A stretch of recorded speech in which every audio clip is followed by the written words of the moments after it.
Assalamualaikum warahmatullahi wabarakatuh. Bismillahirrahmanirrahim. Alhamdulillahirabbil alamin. Wa bihi nasta'inu ala umurid dunya waddin. Wassalatu wassalamu ala asyrafil mursalin Sayyidina Muhammad wa ala alihi wa sahbihi ajmain, amma ba'du.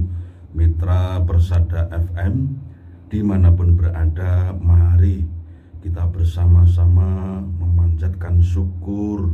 Alhamdulillahirabbil alamin. Nikmat Allah yang kita terima sangat banyak. Sudah seharusnya kita memanjatkan syukur dan mengisi hari-hari kita dengan kebaikan-kebaikan. Manakala tidak disengaja melakukan kesalahan, kita cepat beristighfar, minta ampun kepada Allah Subhanahu wa Ta'ala.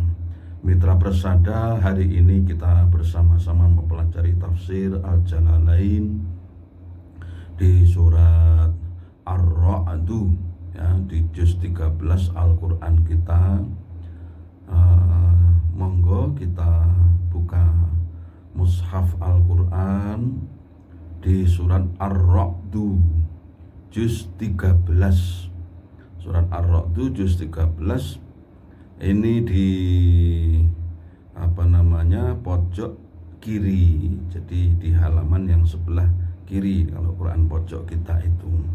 A'udzu billahi minasyaitonir rajim. Bismillahirrahmanirrahim.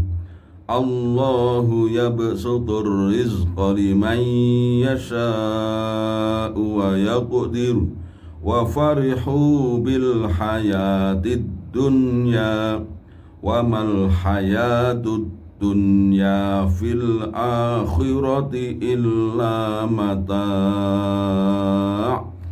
Allahu utawi Gusti Allah iku yabsutu bentangake sapa Allah, jembarake sapa Allah, nglapangake sapa Allah ar-rizqa ing rezeki, yusi'u tegese jembarake sapa Allahu ing rizqa liman kanggo wong yasa'u kang ngersakaken sapa Allah, wa yaqdiru lan ngrupekake sapa Allah, yudhayyikuhu ngrupekake sapa Allahu ing rezeki liman kanggo wong yasa'u kang ngersakaken sapa Allah.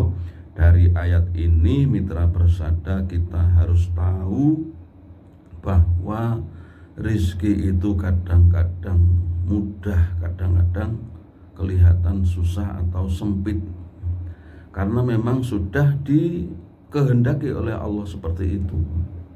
Jadi Allah itu melapangkan, meluaskan rizki kepada seseorang dan menyempitkannya kepada seseorang.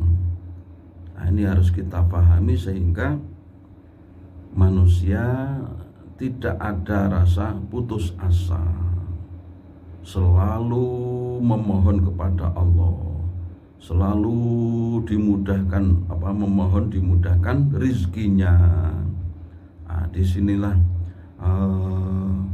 kita selalu berdoa kepada Allah, mudah-mudahan rizki kita mudah, mudah-mudahan rizki kita itu barokah, ya. Barokah itu rizki tersebut bermanfaat untuk kebaikan.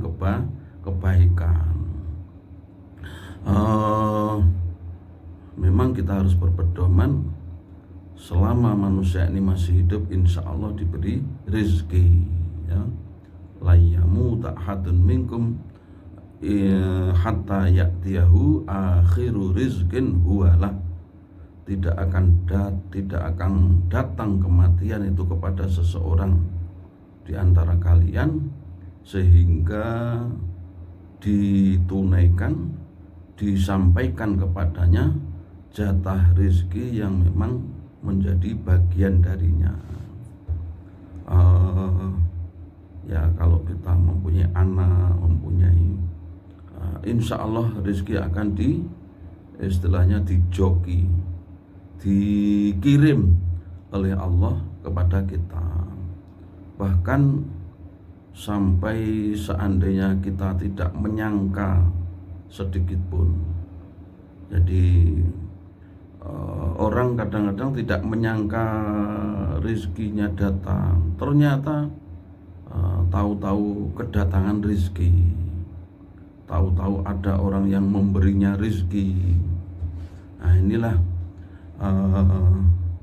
dalam Al-Quran itu disebutkan, wa may yattaqillaha yaj'al lahu makhraja wa yarzuqhu min haitsu la yahtasib. Min haitsu la yahtasib. Orang yang bertakwa itu dijanjikan Allah akan diberi rezeki dari jalan yang tidak diduga-duga, yang ia tidak menduganya. Jadi ya apa sekarang sarannya banyak ya, tahu-tahu ada telepon suruh ngambil, atau tahu-tahu ada orang yang memberikan undangan supaya kita hadir. Wah ini namanya rezeki yang tidak disangka kan. Dan rezeki-rezeki yang lain. Jadi Allah itu betul-betul mengatur hidup manusia ini.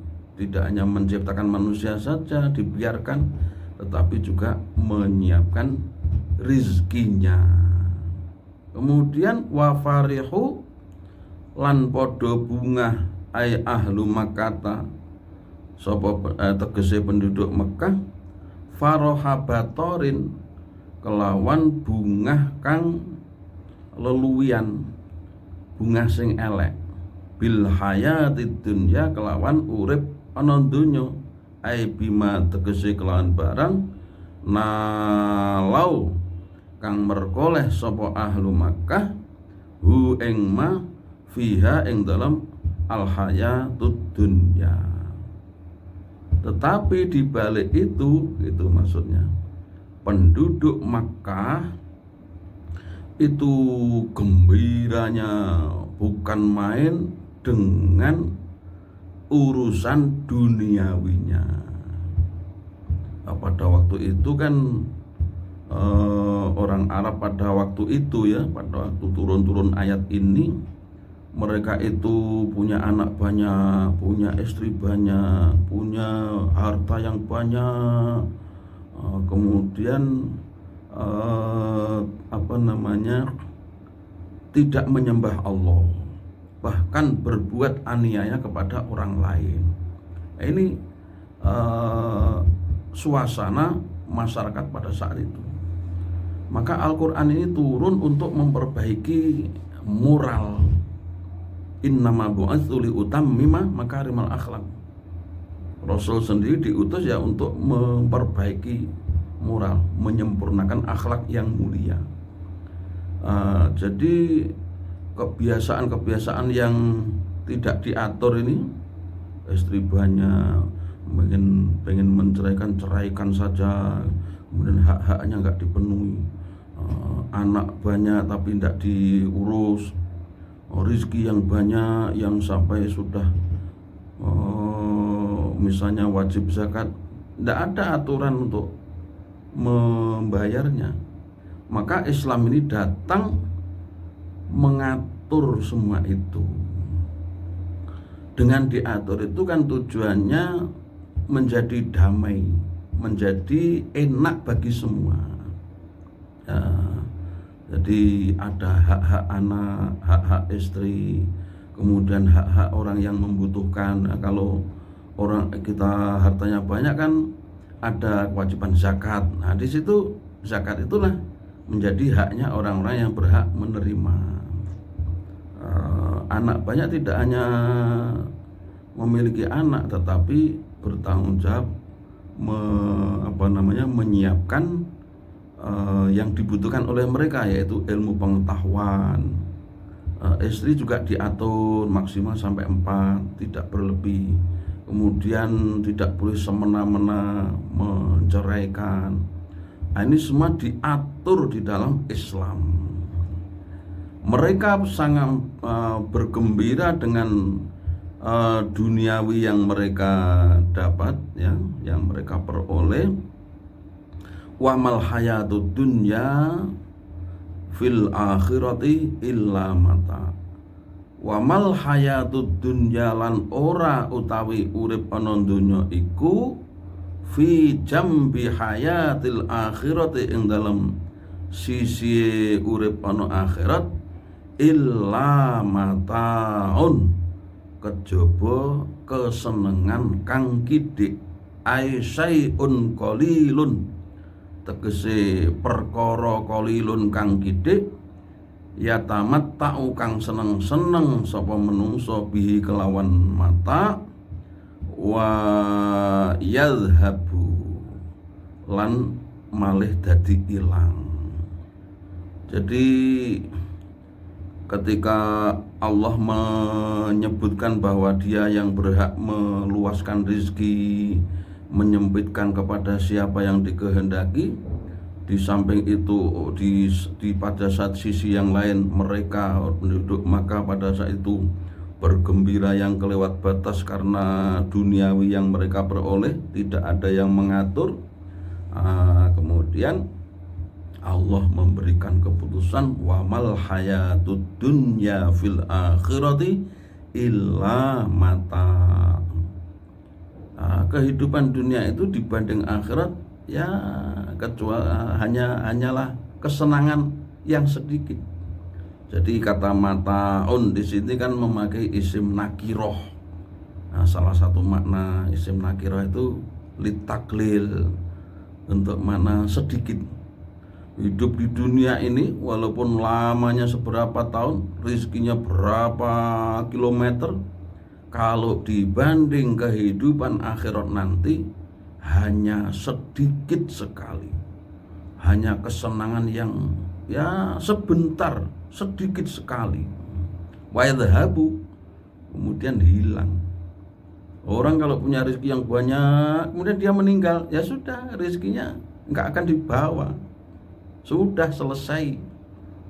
Itu jadi ya nikmat dunia ini ketika manusia hidup dunia ini, nikmatnya harta, nikmatnya apa begitu, ya ketika kita masih hidup ini. Ketika sudah meninggal tidak berguna itu. Makanya supaya awet rezeki tersebut kita simpan, yaitu diinfakkan. Infakkan tidak harus semua, dan itu sunat ya. Kalau zakat wajib, memang itu memang sudah harus dikurangi. Tapi kalau belum memperoleh satu nisab ya tidak wajib zakat. Itu simpanannya tersebut bisa berupa infak, sodako dan seterusnya. Bisa berupa, kalau itu berupa ilmu, maka ilmunya ditularkan kepada orang lain. Itu juga merupakan simpanan, juga merupakan catatan simpanan buat kebahagiaan nanti, kebahagiaan yang abadi nanti, yaitu di akhirat. Sudah. Kemudian wayaqulu lan ngucap sapa alladzina wong akeh kafaru kang kufur sapa alladzin min ahli Makkah saking penduduk Makkah, laula unzila ana ta ora den turunake alaihi ing atase Kanjeng Nabi, ai ala Muhammadin tegese ing atase Kanjeng Nabi Muhammad sallallahu alaihi wasallam apa ayatun ayat mir rabbihi saking pangerane Muhammad kal aso kaya tongkat wal yadi lan tangan wan naqati lan unta. Karena proses dakwah Kanjeng Nabi terus menerus, ayat Quran juga turun terus menerus. Nah, suatu saat menanggapi dakwah dan ajakan Kanjeng Nabi supaya menyembah Allah, mengikuti aturan-aturan dalam Islam itu ada orang-orang kafir itu mengatakan laula unzila alaihi ayatum mir rabbi. Jadi mereka menuntut Kanjeng Nabi itu mendatangkan bukti dari Tuhan bahwa dia merupakan Rasul, bukti bahwa tindakannya Kanjeng Nabi berdakwah itu adalah benar. Mereka menuntut diturunkan bukti mukjizat seperti tongkat yang diberikan kepada Nabi Musa, al-yadu, tangan yang diberikan kepada Nabi Musa juga, tangan yang bercahaya yang terang itu, wanakoh, kemudian juga seperti untanya Nabi Soleh. Itu bukti bahwa mereka memang utusan Allah. Walaupun kaumnya Nabi Soleh sebelumnya minta bukti begitu, kemudian Nabi Soleh dituruni unta sebagai buktinya, mereka tidak percaya, bahkan membunuh unta tersebut. Sudah Nabi Soleh akhirnya kalian kok malah begitu, nanti akan datang musibah pada kalian. Akhirnya mereka dibinasakan Allah karena minta sendiri kemudian dituruti, sudah ternyata tetap tidak beriman. Ini kan kaum yang ngeyel istilahnya. Nah, pada waktu Kanjeng Nabi Shallallahu Alaihi Wasallam berdakwah, mengajak baik-baik, ayo menyembah Allah, ayo meninggalkan hal-hal yang buruk. Mereka menuntut, apa buktinya kalau engkau ini Rasul? Diturunkan kepadamu bukti nyata seperti tongkat, seperti unta, atau aliyat, tangan yang bisa bercahaya, baru kami beriman gitu. Permintaan mereka seperti ini tidak dituruti oleh Allah. Karena apa? Karena Allah tahu seandainya mereka dituruti pun nantinya mereka tidak akan beriman.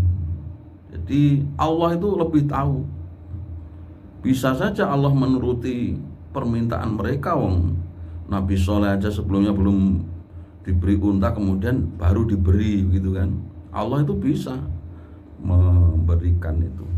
Tetapi permintaan mereka kepada Kanjeng Nabi Sallallahu Alaihi Wasallam, bukti yang nyata, tidak dituruti. Ya memang kalau kita angan-angan kita pelajari, sebenarnya bukti itu ya lebih nyata, yaitu apa? Buktinya adalah Al-Quran ini. Mukjizat yang paling agung adalah Al-Quran ini. Karena Al-Quran itu isinya lengkap. Isinya kalau dipelajari di kemudian hari semakin lengkaplah bukti bahwa Islam ini adalah benar. Bukti apa yang dikatakan Al-Quran ternyata benar gitu. Itu bukti.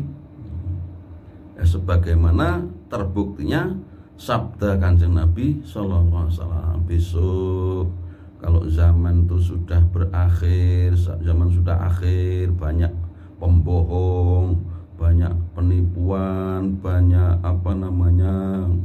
ya sampai perzinaan tidak malu lagi. Ya itu memang sudah menjadi bukti atas sabda Nabi. Jadi ya kita kalau bilang itu, kalau ceramah atau ngaji jangan mengolok-olok atau menjelekkan kita menyatakan ini yang tidak baik ya, nanti yang baik adalah yang baik itu begini gitu. Kemudian karena itu memang sudah menjadi sabda Nabi, sudah dinas, jadi mau nggak mau ya pasti terbukti ada ya. Nah, kalau terbukti itu ya justru adanya itulah menjadi bukti bahwa sabda Nabi itu benar. Kalau tidak pernah terbukti, waduh bohong nih Nabi ini, nah, gitu. Maka kenyataan yang ada sekarang ini gitu ya, rasa malu sudah berkurang atau orang jor-joran, perzinaan di mana-mana melalui terselubung atau terang-terangan, pembohong-pembohong banyak yang pokoknya itu merupakan bukti bahwa Kanjeng Nabi yang disabdakan itu benar adanya. Ya memang zaman sudah berakhir, ya begitu itu. Hanya tugas kita ini adalah ikut membantu memperbaiki melalui lisan, melalui dalil-dalil, bisa juga mencegahnya dengan aturan-aturan, ya, dengan kebijakan-kebijakan yang membangun. Nah, itulah tugas kita. Jadi Allah itu kan tidak meminta hasil, tetapi Allah itu hanya ingin kita itu melakukan perbuatan, yaitu melakukan perbuatan mengajak, melakukan perbuatan yaitu membuat aturan yang mempersempit gerak kemungkaran. Nah, inilah yang dituntut dari Allah kepada kita. Apa firman Allah dalam jawaban Allah dan dari ucapan mereka supaya ditunjukkan kebenaran Rasul itu dengan mukjizat yang nyata? Kul dawuh nasira Muhammad lahum kedue wong-wong sing alladzina kafaru, wong-wong sing kafir mau, innallaha setuhune utawi Gusti Allah iku yudillu gawe sasar sapa Allah man ing wong yasa'u kang ngersakaken sapa Allah itlalahu ing sasare man, fala tughni mongko ora nyukupi anhu saking itlal apa al ayatu pira-pira ayat sayan kelawan suwiji-wiji. Pertama, jawaban Allah itu melalui lisan Rasul, melalui Kanjeng Nabi.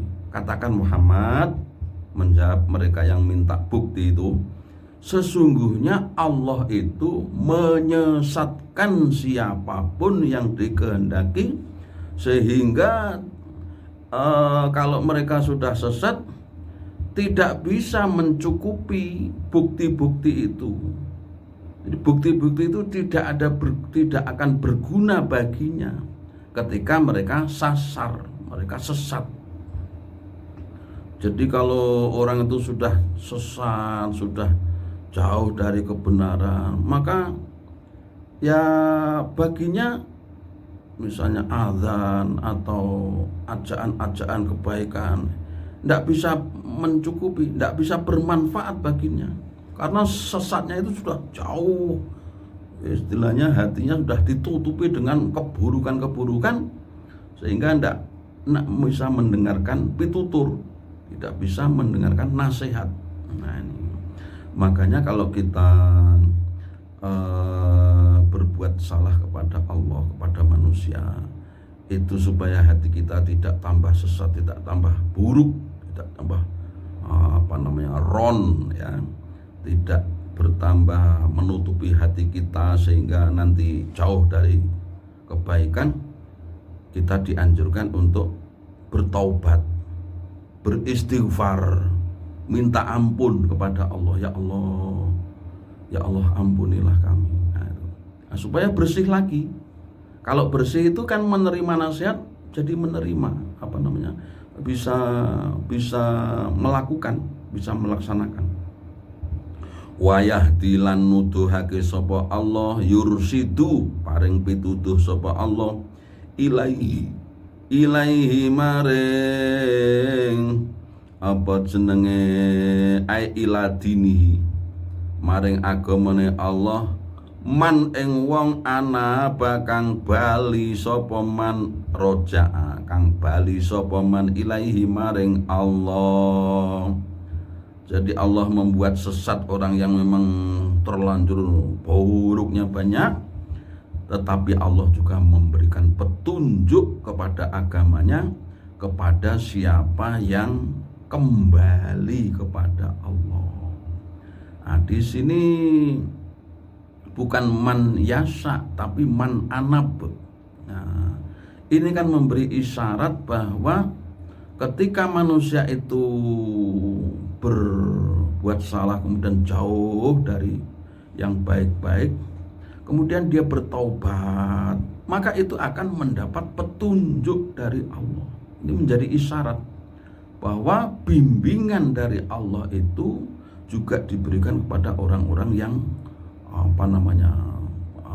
berjalan melewati pertaubatan, permintaan ampun, dan juga petunjuk Allah itu, bimbingan Allah itu diberikan kepada orang-orang yang kembali ke jalan agamanya Allah, kembali kepada agamanya Allah.